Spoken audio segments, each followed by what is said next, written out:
Today I'm going to demonstrate how to plant persimmon and pawpaw trees. Okay, the first step is just a little bit of site prep. Move the marking flag out of the way and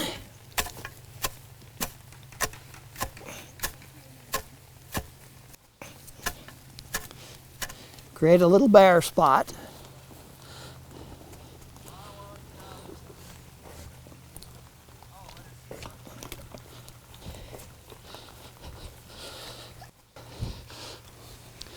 Use a tiling spade like this for digging the planting hole. Get it down about that far. Move it around 90 degrees like this and do it again.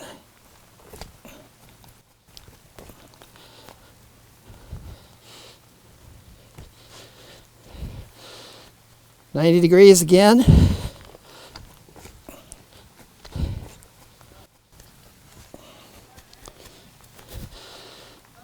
And then one more time. You've gone all the way around and you have a hole started about 6 inches across. Pull the shovel up about 1 inch like that and then tilt it downward to pull the plug out.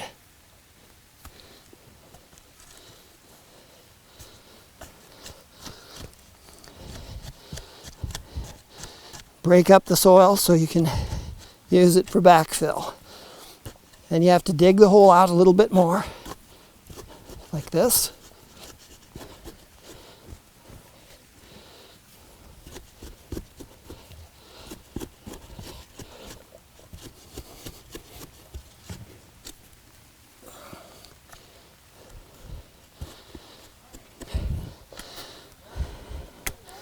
And that's probably ready. But just to make...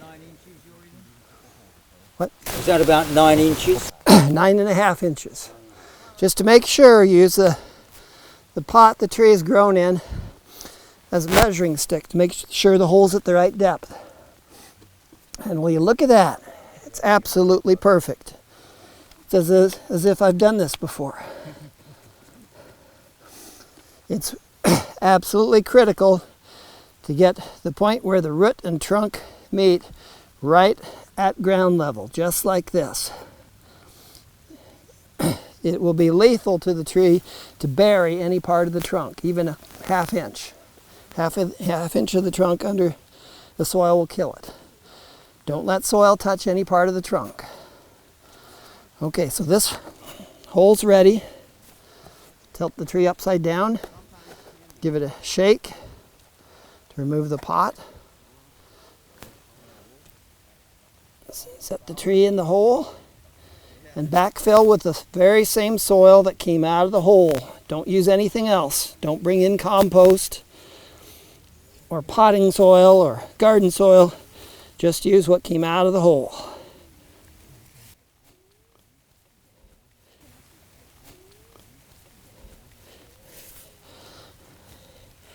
And that tree's all planted.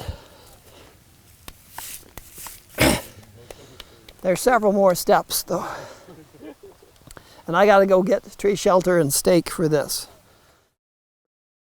These are stakes and shelters from Plantra, which work really well for large trees like a persimmon. The next step is to drive this stake about 1 inch away from the tree. 1 inch. The stake should always go on the west side of the tree, and that way's west, right? Yep. Yeah, okay. Definitely. So the stake goes on this side of the tree. Why west? Because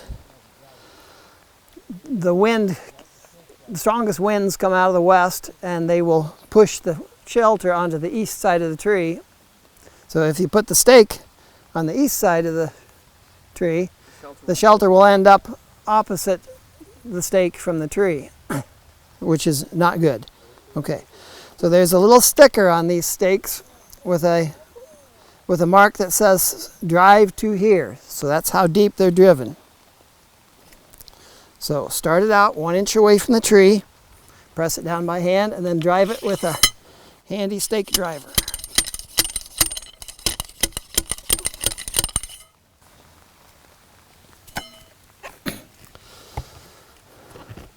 The shelters come out flat. You just squeeze them into a square. After a few days in the sun, they'll turn round.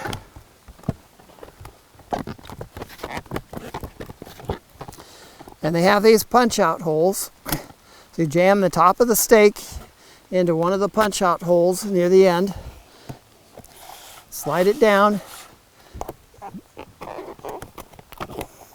Go out and then right back in again in the middle.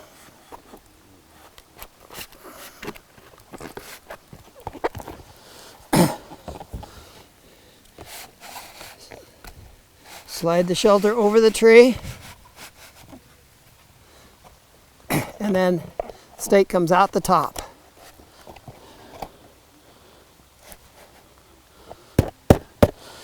Get the tree or get the shelter firmly against the ground. And that tree is planted and has a shelter on it. Now it's ready for landscape fabric.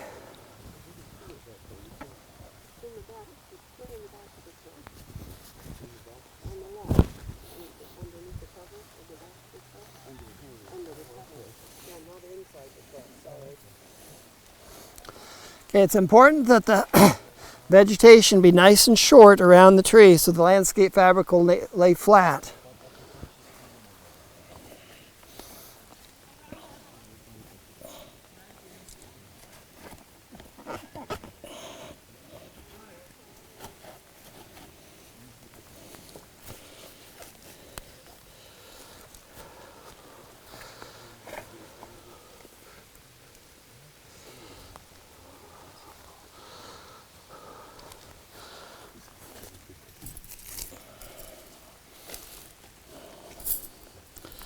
Takes 9 turf staples, 6-inch turf staples, to hold the fabric down.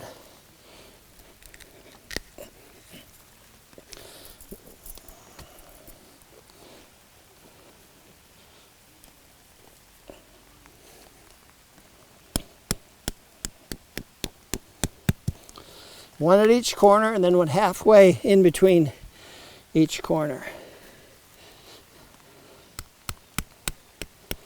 And it's important to get the fabric fairly tight so it doesn't get sucked up into mower blades.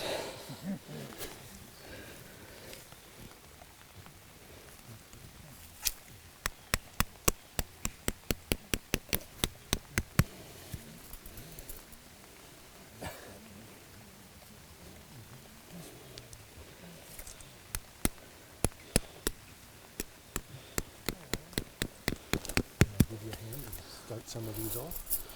Sure. Thank you. No sense in one person doing that. Well, probably you should go to the corner first, do the middle. Yeah, now you're ready for the middle.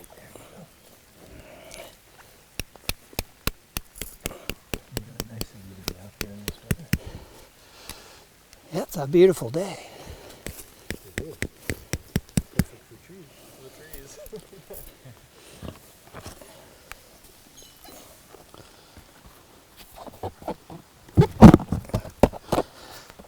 And it's just that easy.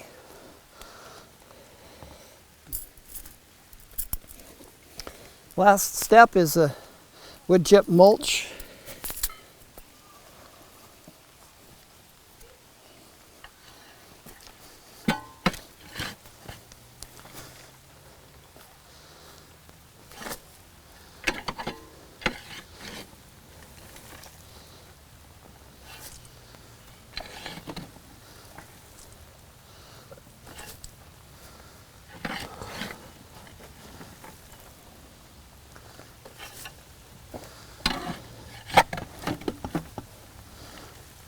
These wood chips will prevent the tree from frost heaving out of the ground over the winter, and also helps the landscape fabric to suppress weeds.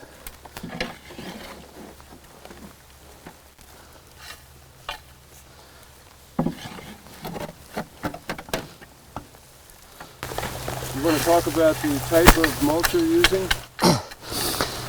The type of mulch really isn't important as long as it's clean of soil. You don't want any soil or compost mixed in with the mulch, because that will grow weeds.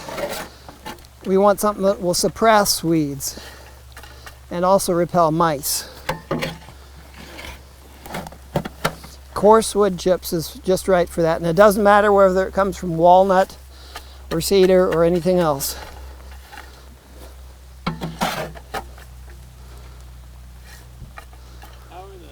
How's the mulch repelling mice? Mice have a hard time digging in coarse wood chips, so they just can't get through it. Okay, and that's... And it's best to plant in the rain, that way you don't have to water it. Yeah, exactly. That's why we picked this day. Yeah, That's okay. A handful down the... Oh yeah. And do you find that the smaller diameter is sufficient for that tree to get above that height? Yes, these will make the tree grow remarkably fast. I wouldn't be surprised if the tree came out the top of this shelter next year. Could you explain why you're adding... Okay, I added a little bit of chips, one small handful of chips to the tube, and that's so that the area right around the base of the tree will have a little bit of insulation also, besides just the surrounding area. And that insulates the ground and prevents frost heaving. These are available from Plantra, plantra.com. Are they very expensive? No, they're very cheap for what they do. They would be cheap at 10 times the price. Okay, and this one is all done. Now we're going to plant a pawpaw tree, and it's grown in a smaller pot, so it takes a different tool to dig the hole.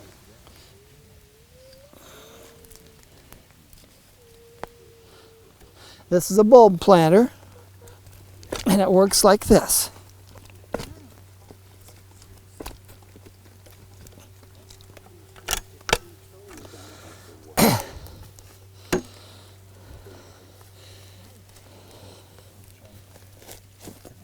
This hole is just a little bit too deep, so I'm going to add a little soil to it. Again, turn the tree upside down, give it a little shake.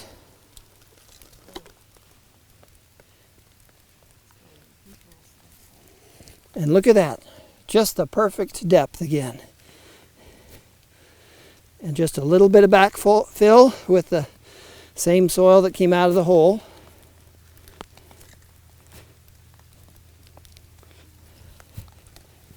And that's done. At least that step. Okay. The next step again is tree shelter and stake. And the pawpaws take just a short tree shelter like this. This is actually a 5-foot shelter cut into thirds.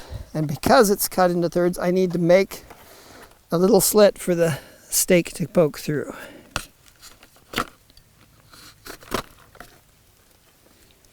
And why do the pawpaws only need a short one? Can you explain that? A short shelter. For one thing, pawpaws don't get very big. Sometimes they only get maybe 6 or 7 feet tall, and if you have them in a 5-foot tall tree shelter, they'll have no branches up to 5 feet, and you only have a few branches up here, where you want fruit production all over here. And also, pawpaw is one of the few trees that deer don't bother. So we don't. This tree shelter is really for providing shade to the pawpaw. Pawpaws need shade when they're small. They really don't need protection from deer. They do need protection from rabbits, though. So, do you have any rabbits around here? Yeah. So can you consider it a miniature tree? Because I don't have much space and I like miniature fruit trees. Yeah, pawpaws can be quite small trees. So I could trim it down to be just 5 or 6 high. Yeah, it might not even get bigger than that And on not its own. and not very wide, 3 or 4 feet. Yes. Oh, goody. And again, the tree shelter needs to go on the west side of the tree and about an inch away from where it comes out of the ground. And now we're ready for the landscape fabric again.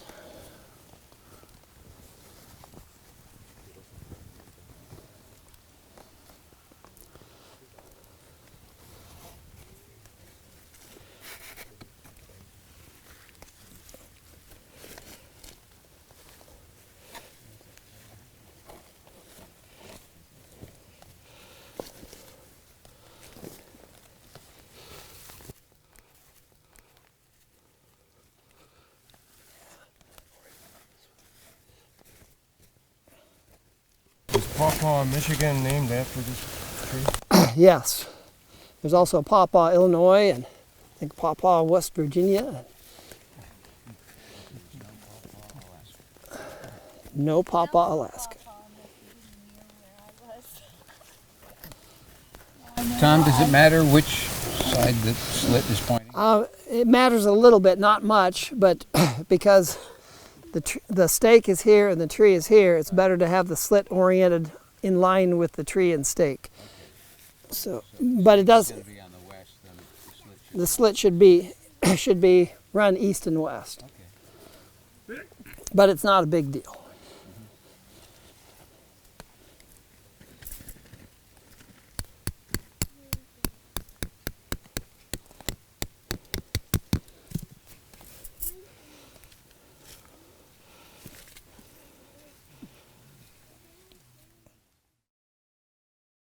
The landscape fabric needs to be secured with 9 turf staples, 1 at each corner, 1 halfway between each corner, plus 1 in the middle to hold the slit shut.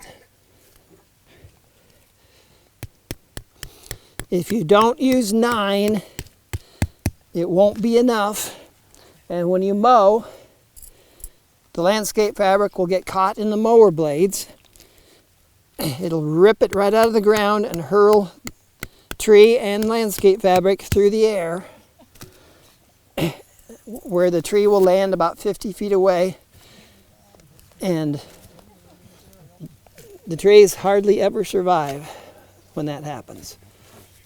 Well, I'm glad that's not the voice of experience. Well, unfortunately, it was bitter experience that taught me that lesson.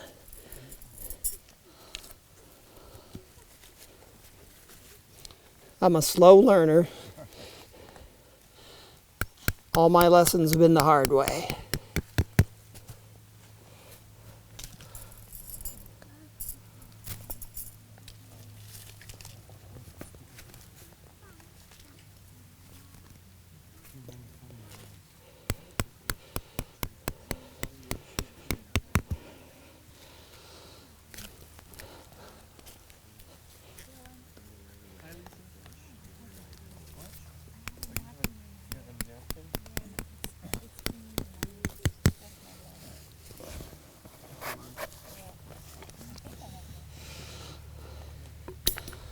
And then the final step is mulching with coarse wood chips. The coarse wood chips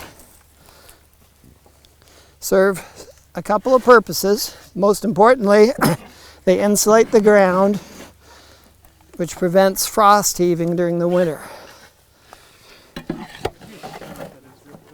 What? Could you explain what that is real quick? Frost heaving? Well, soil is full of moisture, and when water freezes, unlike all other substances in the universe, water expands when it freezes. So the soil expands when it freezes, and then it contracts when it thaws. So when you dig a hole and put a tree in it, and the hole's like this, when the soil freezes, the hole squeezes shut. When it thaws, it spreads out again. And repeated freezing and thawing will make it go like this, and that pushes the tree right up out of the ground over the winter. Speaking from bitter experience.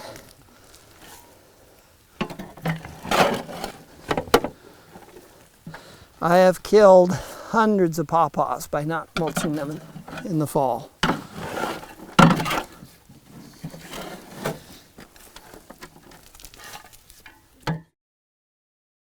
If you're planting in the fall, you need to mulch.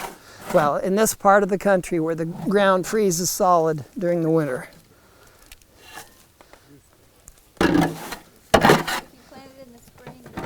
If you planted in the spring, the tree would have plenty of time to get its roots anchored down below the planting hole. So you don't need to mulch in spring planting.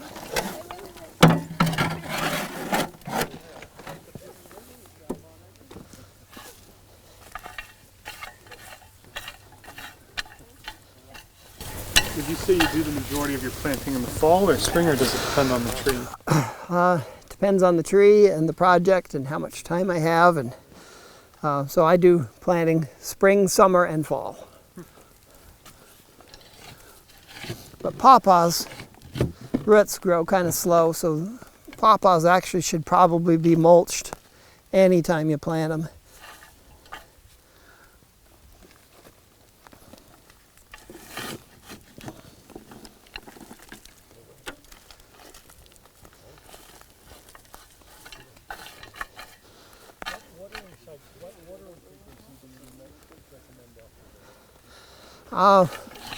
These don't really only need to be watered if the ground gets really dry. So whenever the ground is dry, water them. When the ground's not dry, don't worry about it. And it's just that easy.